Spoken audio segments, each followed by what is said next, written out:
तो 10,000 वर्ल्ड के पिछले एपिसोड में हमने देखा कि मार्शल गॉड टेम्पल का एक पर्सन लिन फैंग को अरेस्ट करने के लिए टियानवू किंगडम में आया होता है, पर जुनी के फादर लिन फैंग को उसके हवाले करने से मना कर देते हैं, जो सुनकर वह पर्सन गुस्से में वहां से चला जाता है। जिसके जाते ही जुनी के दोनों अंकल जुनी के फादर से बहस करने लगते हैं और तभी उस जगह पर जुनी के ग्रैंडफादर भी आ जाते हैं। अब जुनी के फादर सभी चीजों के बारे में उन्हें बताने लगते हैं। तभी जुनी का ग्रैंडफादर बोलता है कि मैंने सब कुछ सुन लिया है और लिन फैंग ने जुनी और साओ साओ की जान बचाई है और वह हमारे किंगडम का हीरो है। तो जब तक वह हमारे किंगडम में मौजूद है तब तक हम मार्शल गॉड टेम्पल के लोगों को उसे अरेस्ट करने नहीं देंगे।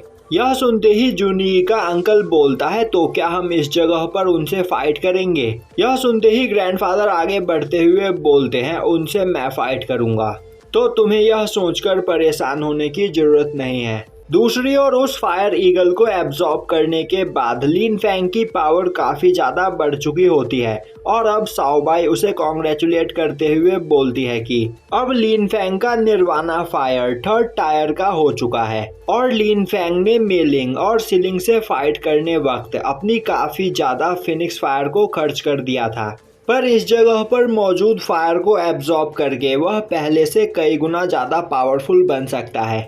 तभी लिन फैंग के पास साउटियान आता है और उससे बोलता है कि इस जगह पर मौजूद फ्लेम्स डिवाइन मार्शल रेलम की है, जिन्हें अगर लिन फैंग एब्जॉर्ब कर ले तो उसे कोई भी नहीं हरा सकता है। जिसके बाद वह लिन फैंग को वह फायर लोटस भी देता है और अब लिन फैंग उस फायर लोटस को रिफाइन करने लगता है। दूसरी ओर वह पर्सन जो लिन फैंग को अरेस्ट करने के लिए आया था मार्शल गॉड टेम्पल में पहुंचकर टियानवू किंगडम में जो कुछ भी हुआ उस बारे में उन्हें बता रहा होता है। साथ ही साथ वह यह भी बोलता है कि उस जगह पर मिस सुई लिन फैंग को सपोर्ट कर रही है और उसने कहा है कि अगर इस जगह पर लिन फैंग को किसी ने हाथ लगाने की कोशिश की तो वह उस पर्सन के अपने स्वॉर्ड से 2 टुकड़े कर देगी। अब मार्शल गॉड टेम्पल का डीन एक पर्सन की ओर देखता हुआ बोलता है, सुई तो हेवनली स्वॉर्ड सेक्ट की मेंबर है, तो अब हमें उसके साथ क्या करना चाहिए? तभी वह पर्सन बोलता है, उसे उसके मास्टर ने इस जगह पर बिगाड़ दिया है और मुझे नहीं पता कि आखिर वह डीमन सपोर्टर लिन फैंग उसके लिए इतना ज़्यादा इम्पोर्टेंट क्यों है, पर इस जगह पर मैं खुद उसे रोकूंगा। और अब दिखाया जाता है कि मार्शल गॉड टेम्पल के उन लोगों ने टियानवू किंगडम पर अटैक कर दिया होता है, जिन्हें देखकर सिनर डर जाती है, पर मिस सुई उसे शांत करती है। अब टियानवू किंगडम के लोग एक शील्ड को एक्टिवेट कर देते हैं, जिसके बाद जुनी का ग्रैंडफादर आगे बढ़ता हुआ बोलता है, क्या मैं जान सकता हूँ कि तुम सभी लोग एक साथ इस जगह पर क्या करने के लिए आए हो? तभी वह पर्सन बोलता है, इस जगह पर छिपा हुआ लिन फैंग एक क्रिमिनल है और हम सभी लोग उसे अरेस्ट करने के लिए आए हैं, तो चुपचाप लिन फैंग को हमारे हवाले कर दो। यह सुनते ही ग्रैंडफादर बोलते हैं, तो क्या तुम मुझे यह बताने का कष्ट करोगे कि लिन फैंग ने इस जगह पर क्या क्राइम किया है? वह पर्सन बोलता है, लिन फैंग ने इस जगह पर 3 क्राइम किए हैं। पहला, उसने डार्क मून डीमन के 2 क्लोन्स को आजाद किया है। दूसरा, उसने मार्शल गॉड टेम्पल के फैंटियान नू को मारा है। और उसका तीसरा क्राइम यह है कि उसकी छोटी बहन सिनर के पास डीमन ब्लड लाइन है।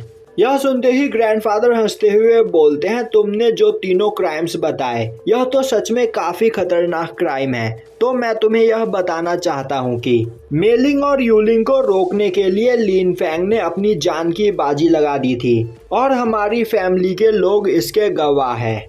रही फैंटियान नू की बात, तो वह अपनी गलती की वजह से मारा गया। और इस जगह पर जो तुमने तीसरा क्राइम बताया, क्या सच में वह तुम्हें कोई क्राइम लगता है? किसी के भी पास कोई सी भी ब्लड लाइन हो सकती है और किसी के ब्लड लाइन के बेस पर तुम उसे ईवल नहीं बोल सकते हो। तो अगर तुम्हें तीनों बात क्लियर हो गई हो तो तुम यहाँ से जा सकते हो। तभी वह पर्सन बोलता है, मैं इस जगह से लिन फैंग को लिए बिना नहीं जाऊंगा, भले ही इस जगह पर मुझे तुम्हें मारना पड़े, पर मैं पीछे नहीं हटूंगा। यह सुनते ही ग्रैंडफादर बोलते हैं तो फिर चलो देखते हैं कि तुम इस जगह से लिन फैंग को कैसे लेकर जाते हो। और यह बोलते हुए वह अपनी मार्शल सोल को बाहर निकाल लेते हैं। यह देखते ही वह पर्सन भी अपनी मार्शल सोल को बाहर निकालते हुए बोलता है तो ठीक है, फिर मरने के लिए तैयार हो जाओ।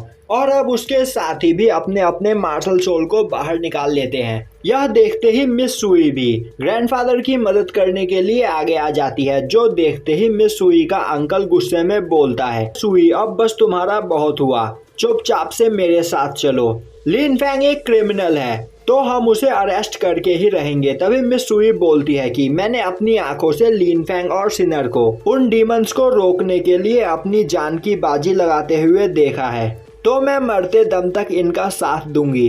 यह सुनते ही वह पर्सन बोलता है, बेवकूफ मत बनो, उस जगह पर तुमने जो कुछ भी देखा वह बस डीमन द्वारा क्रिएट किया गया एक इल्यूजन था और कुछ भी नहीं, तो होश में आओ।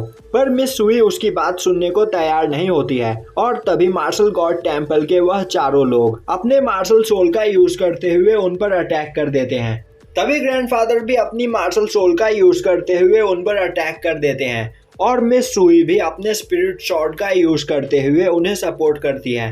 पर मार्शल गॉड टेम्पल के उन चारों लोगों के पास डिवाइन मार्शल सोल होती है, जिसका यूज करते हुए वह काफी आसानी से टियानवू किंगडम पर लगे हुए बैरियर को तोड़ देते हैं और ग्रैंडफादर और मिस सुई को घायल कर देते हैं। अब मिस सुई का अंकल सिनर को पकड़ने के लिए आगे बढ़ता है, जो देखते ही मिस सुई तेजी से सिनर की ओर जाने लगती है। पर तभी उसका अंकल बीच में आते हुए उसे रोक देता है और यहीं पर यह एपिसोड खत्म हो जाता है।